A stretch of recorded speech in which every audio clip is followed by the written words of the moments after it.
We are covering the approaching winter storm here in central Indiana. Welcome inside the comfy confines of the Channel 13 studios. It is 10 o'clock. We're not only going to cover the forecast that's coming up, but we also have this unusual story that has taken place in Lebanon where a man is suspected of intentionally ramming a car into several businesses and a police car. We've got Rachel Krause that's going to be in a moment to describe what she saw tonight as she did that story. And we're also, Felicia, covering some heartbreaking breaking news out of Northern California.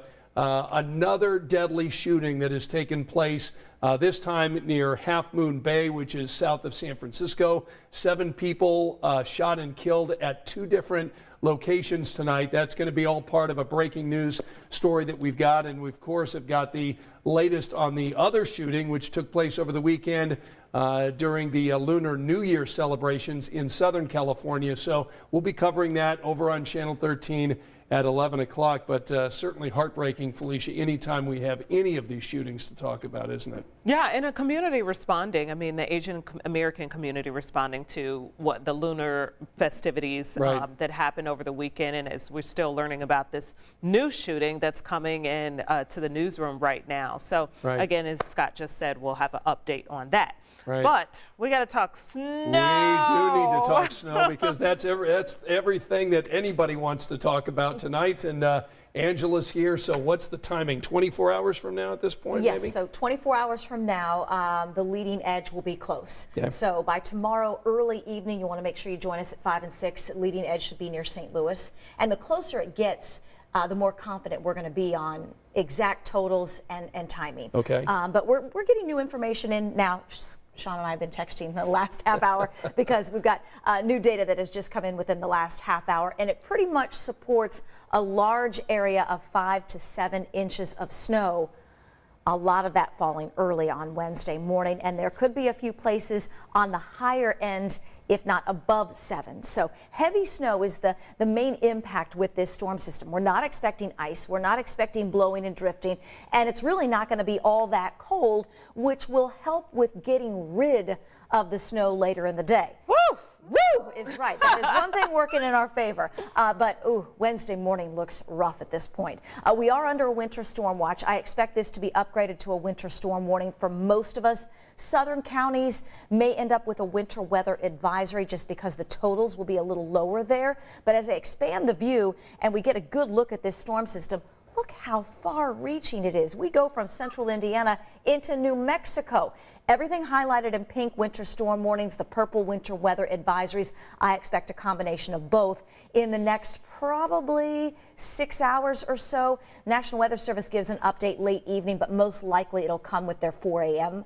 issue of forecasts and warnings and updates. So expect that for sunrise first thing tomorrow morning. Storm system in New Mexico now starts to make its way into parts of Texas. Panhandles of Texas and Oklahoma will get snow. Southeast Texas, southern Louisiana gets in on the threat for severe weather, maybe a couple of tornadoes, just showing how dynamic this winter storm system is. And then, as I mentioned, it gets close to St. Louis early evening. Will be knocking on our door tomorrow night and will be here after midnight with a threat for some heavy snow. Made a couple of tweaks to the snowfall potential map. We had an area of perhaps 8 inches or higher.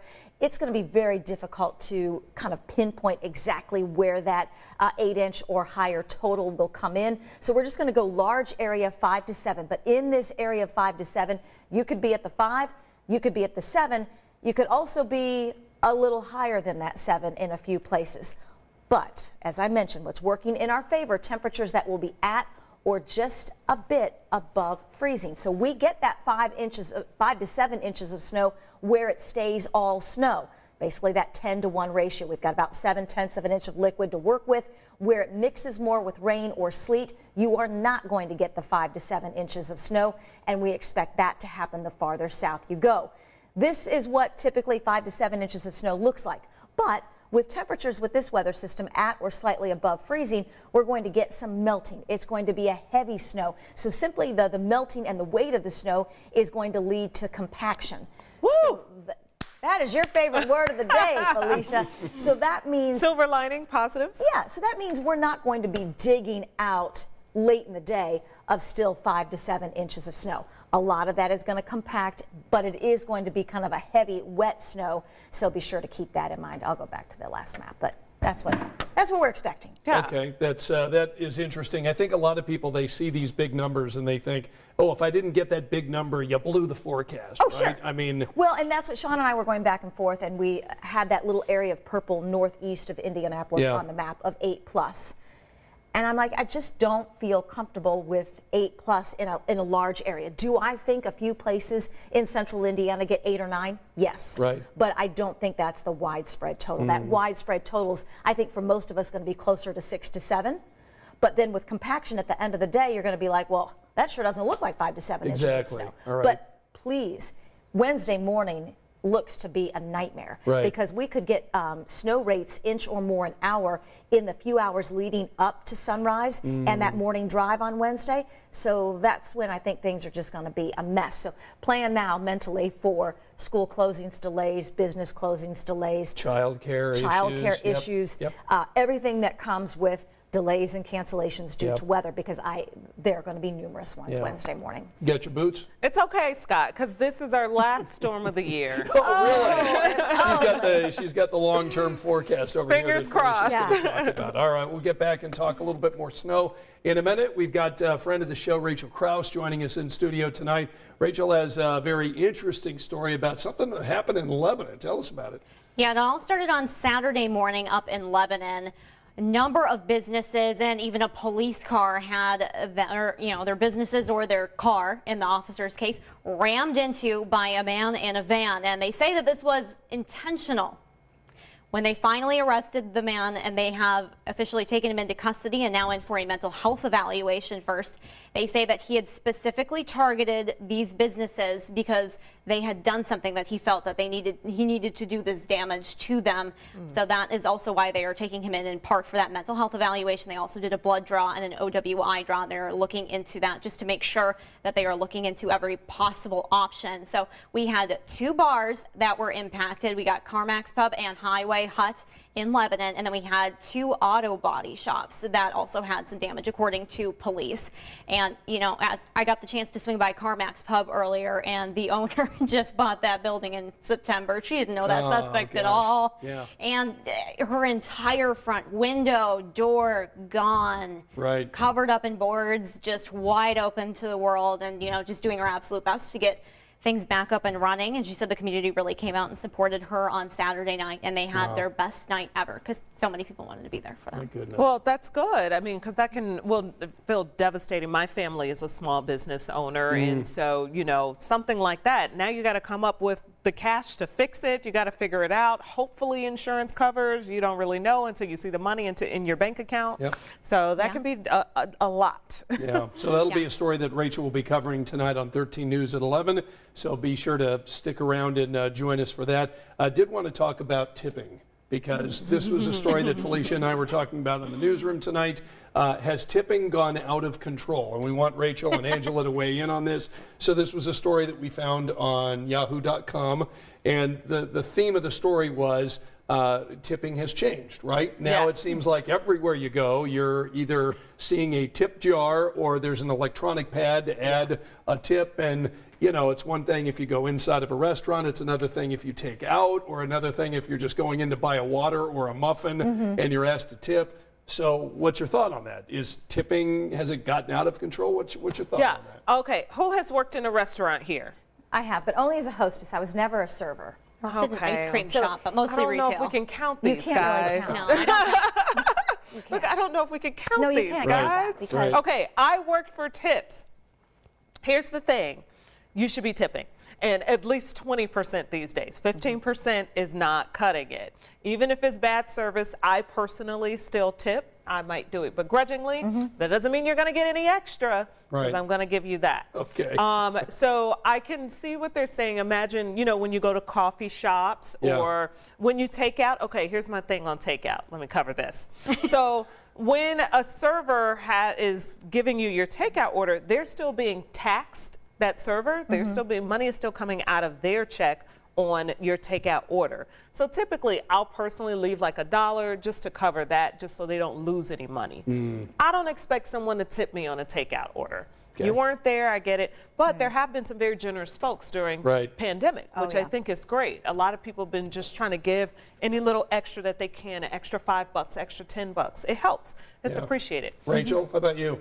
It depends on where I'm at. Like if I'm going out for, dinner or going out for a cocktail, of course, I want to make sure I'm tipping. They're taking care of you, really. But if I'm going to, like you said, if I'm going to Subway and they'll have it right there, or if I'm going somewhere and it's really like quick, fast food style or takeout or a coffee, I don't. So some of these other small businesses, like coffee, I just went to the cupcake store around here. I got a cupcake. That's allowed. It's a small business, and they have the pad that flips around, and you can choose if you want to tip. I did not tip. No. Okay. How you feel on this? Sometimes if it's a local business and I'm taking out, I will tip. Yeah. And sometimes as much as 10 to 15% if it's local. Just because I kind of got used to that during the pandemic, because we had to carry out everything. At dinner, it's usually somewhere between 20 and 25, just because we all know everything is more expensive. It is. They're dealing with it too, and they're not getting raises. So, for me, I feel like that's what I'm doing. Yeah. Now, here's a question. Yeah. On a bottle of wine, my husband and I go back and forth on this one. Should you tip 20% if you buy a nice bottle of wine? You go to a wine store and you're supposed to tip? No. At a bar or at a restaurant? Okay, in a restaurant, typically it's marked up. It's typically twice as much That's or a good more. question. If it's a part of my meal, yes. And if I am just at a bar, no. I'll tip like $2 or something on it because they got it for me. They opened it. Yeah. But Right. at a restaurant, of course, it's part of the experience. Right. I'm with Rachel on that. But this is Angela, folks. So she might be getting the $100 bottle of wine. Wow. I don't think Angela is doing that. On That an could take your bill. anniversary, maybe. See, it's possible. But then the curiosity is, do you tip 20? Should you tip 20% on just that bottle of wine? I don't think I've ever done that, so I don't have an answer to that. I'm not buying. I don't do it all the time, Rachel, trust me. when if I have wine with dinner and it's part of the experience, I'll tip as part of it. So I have tipped on it. Yeah, we typically do. I have we tipped on typically it. Okay, do, so but he doesn't want to. here's a little advice from emilypost.com. Yes. Okay. They would tell you exactly what we're supposed to be tipping. So Is this an etiquette expert? this is an etiquette expert. Yeah. Okay. So wait service, if you're sitting down, 15 to 20%. Okay. Okay, that's your tip. 20. Wait service at a buffet, 10%. A host or a maitre d', no obligation for greeting you at your table. No. Do you tip for takeout? No obligation, according to Emily Post. Okay. 10% for extra service, like curb delivery. Okay. 10%. Tip for delivery, 10 to 15% of the bill. Bartender, $1 to $2 per drink. I didn't mean to look at you when I meant I mean, you might as well. only that we were talking about drinks. So. I'm still giving them 20%. A delivery? No, for a cocktail. Cocktail. Oh, sure. Okay. Tipping jars, no obligation. Tip occasionally if your server or barista provides a great experience. Restroom attendant, you guys ever done a tip I at a don't really restaurant? like No, where do you think I'm eating? So I usually don't have cash on me like that where I Who can does slide anymore, you, right? $2. I mean, because I only carry Benjamins. Right. Right. All right, valet, if you're valeting your car, yeah. $2 to $5 according to Emily Post. You got to be ready on that one. Tip when the car is returned to you. So anyway, there's I'll post this on the comment section. That way you can get a look at it. I think a lot more people are probably interested in hearing from Angela on the impending snowstorm. Hey, I want to see. Okay, you look at what people said while she updates. Oh yeah, of course. 'Cause I want to hear their. Yeah, go ahead and talk. I'll talk. You guys look at your phone. Okay. So for most of us, really, all of the computer model data that we look at, pretty good agreement on a widespread area of 5 to 7 inches of snow. We could have a few places 8 or 9, and especially south where we get more mixing of rain and sleet, those totals are going to be lower. It all depends on the track of this storm system. The farther south it stays, the colder we're going to be longer and the higher those totals will be. So if you just kind of find your area, find where you are in that range, and then look at the range and be prepared for anything in that range, even on the low end and on the high end. And sometimes there's a little wiggle room as far as maybe even a little more in a few places. So we just don't want you to be caught off guard. No problems traveling tomorrow, but Wednesday morning is going to be very, very, very difficult.